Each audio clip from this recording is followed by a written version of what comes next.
Hey, Michelle, what's shaking? What's going on today? Not too much, Lindsay, but I have a question for you about musical taste. Okay. Are you a fan of the musician Prince? Oh, man. You know what? His songs are so iconic. Yeah. So I like that, but I'm not a huge Prince person. Yeah. I'm not a huge Prince person. I don't think I would like buy an album. Yeah. But when the song comes on the radio, like I know it, it's kind of fun. But yeah, but it sounds like you are. Is that right? I mean, I'm not a huge Prince fan, but I do appreciate his music. And so actually the other day, I did a Peloton ride and it was all Prince songs. Wow. Yeah. So I like to, when I do a Peloton, if I can, I like to do like specific artists, music That's I like. so fun. I didn't know they had that. Oh yeah, that's like one of the best things about it is I like that cool. you can choose like and like they have Backstreet Boys rides or they and they like really theme the ride to that artist and wear certain things, so it's fun. But after the ride, I had his song stuck in my head and I was actually singing to them. Of course, Dan started to tease me and Of course. I said, "Don't you like my singing?" And he said, "Yeah, for a second I thought I was listening to Prince himself." And praising your singing. yeah, right. Not so much. But I stopped him and I said, "Wait a second, that's a good idea for an episode." So that is it's a good fun. one. It must be funny being married to me because Oh, you it know must you be, yeah. so, yeah, right. Like I'm sure you have that too, where you're just God, yeah. where you're just talking and then you're like, "Wait a second." Oh, 100%. Even on vacations or on the weekend, I'm always sending myself emails. Me That's an too. episode idea. You do it in your email too? Oh, I email myself all the time ideas. We'll be like Same. up in the mountains and we'll say something and I'll go, oh, that's it. That would make a great episode. That's for All Ears really English. funny. That's exactly what I do. I'll just send myself an email so I don't forget. Yeah. So this is gonna. I'm excited for this episode because it to me was so unique. And I actually said to Dan, I said, why did you add himself? Right? Why did he say? you say that? So he was actually able to kind of express it pretty well. And so I just said we have to do an episode on this. So Lindsay, do you hear this type of construction, adding himself or herself in this way? Oh, for sure. For sure. And I'm excited to dive into exactly what it means, what it does, what you and Dan decided it means. And we can extrapolate that out for our audience because I feel like this is not in the textbooks, Michelle. No. This is definitely just like real life, in the moment English. I mean, so the question is, why didn't he just say, I thought I was listening to Prince? Good question. And we're going to find that out in just a minute. But we have a request for our listeners first. Guys, go ahead and hit the follow button wherever you're listening. If you're listening on an Apple Podcast or Spotify, hit follow. If you are listening on YouTube, which you might be because we do put 5 of these episodes a week on YouTube, then hit subscribe so that you make sure that we drop into your listening and learning queue almost every day. Right? Yeah. Almost every day, Michelle. Almost every day. Yes, exactly. Yeah. So hit follow. So so we were discussing what the difference is. I mean, Lindsay, do you have any inkling off the bat? Yeah, so I feel like it's certainly making it more emphatic, right? So I felt like I was listening to Prince himself. Right. And it makes it a little bit stronger. Yeah. And it's a little bit teasing too. It might be a little sarcastic. I mean, depending on the quality of the singing, right? It could be, you're an actual singer, so I'm sure it wasn't exactly like that. But if I'm a terrible singer. So like if someone's really a bad singer, it could be completely sarcastic. Right. Exactly. No, he was being sarcastic. But yeah, it was more, exactly. It was more emphatic and more like we were saying Prince was actually in the room singing. Not just, well, I mean, unfortunately he's not alive anymore, dead, but not just we heard his song out or on the radio, right? It's stronger by adding himself, that it's actually Prince.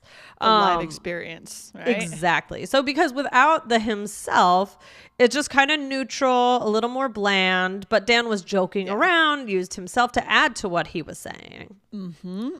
Makes sense. It shows your personality. Yep. It shows a bit of playfulness, which makes sense. I think Dan's kind of a funny guy, right? He's a very funny guy. It makes total sense. You know? So and then I looked into a little more and I found, that we were basically correct. So the construction here would be noun plus himself or herself or themselves. So there are other patterns, but we wanted to focus on this one today. I mean, so Lindsay, this sounds pretty common to you, right? Yeah, I think it's pretty common for sure. And again, I'm excited because our listeners will never find this in any textbook or any traditional, B2 English class. This is not something they're going to teach you. So this is really cool. Michelle, let's look at some more examples here to see exactly how this is used, shall we? Exactly. All right. So the first one is, oh my gosh, I met Jennifer Aniston herself last weekend. She is even more beautiful in person. So it doesn't always have to be, you're teasing someone, right? This is saying, I could have just said, oh my gosh, I met Jennifer Aniston last weekend, right? Right. And you're actually saying you met the actual Jennifer Aniston. Yes. Here, right? Right. Okay. I mean, I wish that were true. I love her. So herself, here I'm saying I'm being more emphatic. A little bit more dramatic. Jennifer Aniston herself, the actual Jennifer Aniston, she was actually in the room, right? Right. Is it like it wasn't her agent? It wasn't her representatives. Right. It was her. Right. Yes. Exactly. Yes. Okay. Or the head of the company called me back herself. I was shocked. Okay, so this is different. So this is saying, well, it's not different. It's similar. It's saying, similar, wow, right? I was surprised that she didn't have someone working for her calling me back. She Right. called me back. Right, exactly. Because otherwise, if you just said the head of the company called me back, this is like adding an extra layer, a little bit more of what's going on in your mind, and that was surprising to you in some way. That's right? true. It's giving a hint into what your expectations were and what the reality was. Right.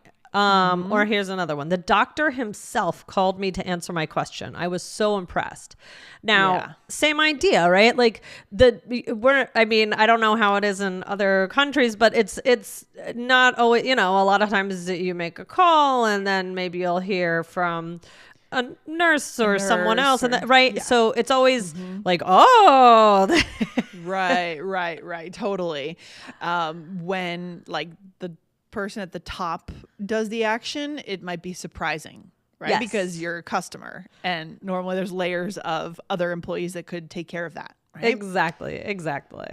Okay, great. So Michelle, there are other ways we could communicate this, like saying the real or the real one, right? Like Dan could have said, I thought I was listening to the real Prince. Right? Yeah, exactly. Or you could also say the actual, right? The actual CEO called me to offer me the job. And you would have to really place some emphasis on actual there. The actual CEO called me to offer me the job. Exactly. Right. And that's a really good point. I mean, all of these are to showcase personality, show that there was an added layer to how you felt about something. So we want to show that with our voice, right? We don't want to just say the doctor himself called me, right? The doctor himself. Right. It matters how you deliver it. Right, Michelle? Yeah. It definitely matters. Love it. Exactly. Any of these more natural than any others for you, Michelle? I mean, I like the himself, right? It's definitely very natural sounding. And it's just interesting because I'm sure I use this all the time, but it didn't stand out to me until that one situation.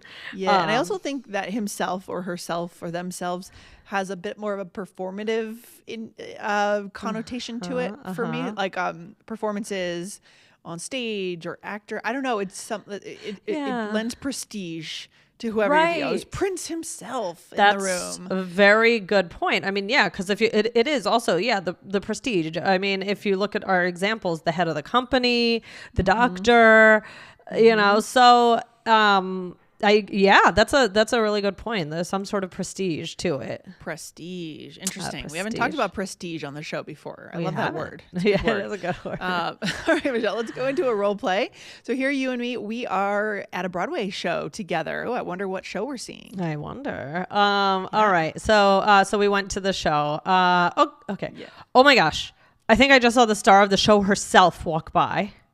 Are you serious? Wow. Yes. Last time I saw a show, I got an autograph from the actual composer of the musical. That's incredible. The real composer? The real one. Wow. Wow. This is, of course, is going to open the question. I mean, we've both lived in New York for multiple years. Yeah. I mean, I know you have a Conan story. No. Yes, I did. I met Conan, but that was actually in DC. I met Seth Meyers. I met who else? I mean, other people that for some reason I'm blanking on right now. What about you? It's fun. So, my biggest story is, Julianne Moore, her kids took tennis lessons where I taught. So I taught her kid on the court, and she came to pick up her kid, and I was like, whoa. Did she seem friendly? Yeah. I mean, she was talking to the other moms, just like a mom, in there, just no different than any other tennis mom, which was really cool. That's really cool. So these are the cool things that happen when we live in New York, know? Yep. Exactly. But I mean, one of the cool things is with Broadway is there's the stage door after. And I used to do that a lot. Actually, before I moved to New York, even I met Hugh Jackman at the stage door. What is the stage door? So yeah. So this is when after the show, there's a special door where the stars will just walk out of to leave. And so people sometimes, it depends on how big the stars are, but they will just wait and just wait in line and just like wait around to see them come out. That's so funny. And a lot of times they'll come out and sign autographs. Sometimes you're waiting for a long time and then they'll say, oh, they're not coming or whatever. They already left. Yeah. Right? And you're like, where were they? They snuck out. But the last time I went to the stage door, I took my son to see Aladdin. This is before we moved. And there was, he just wanted to, it wasn't any names I knew, but he wanted to meet the genie. So that's pretty cool. Yeah. That's pretty cool. Yeah. Good to know. Stage door. I didn't even know that was a thing. Oh, really? Yeah. No, so you can meet the actual stars of the show. Very cool. I love it. That's kind of, I think this would be really useful when talking about celebrities for sure. Yeah. But that's not the only thing, right? As we mentioned, CEOs or people that just seem maybe above a certain task and they're doing something themselves, right? Yeah. Very interesting. So, all right, let's go through what we said. So I said, oh my gosh, I think I just saw the star of the show herself walk by. Now, I'm not saying that she walked by herself, right? I'm emphasizing that, the real, oh my gosh, right? This prestige. It's the star of the show herself. And the intonation is important. So this might be a brand new skill for some of our listeners. So I'm excited to see them try this out. And then you said the last time I saw a show, I got an autograph from the actual composer of the musical. And you're just saying that's a big deal to you, right? Because the actual composer signed your paper. Right? Yes, exactly. And you said the real composer, and I said the real one. Nice. I feel like this is pretty clear. I mean, it's about prestige. When someone is prestigious, and they're right in front of you, they're interacting with you, they're doing something. That's a big deal, and you have to note that moment. Right? Yeah. Very interesting. So, guys, check out episode 2579. That was Don't Undermine Your English. Listen today. All right. Any final thoughts on connection here, Michelle? These are just really good ways to show your personality, to show how you are reacting or not judging, but interpreting this person that you're experiencing, right? Is it they're it doesn't have to be that it's a Broadway star. It can still be it could just be someone who is like important in some way. You're surprised about something. So just there's a lot to do with this, and we've given you some ideas today, and now you know that I'm not good at singing Prince songs. All right, good stuff. Thanks, Michelle, for bringing in your real life story. And we'll see you back on the show soon. All right. Bye, Lindsay. Bye.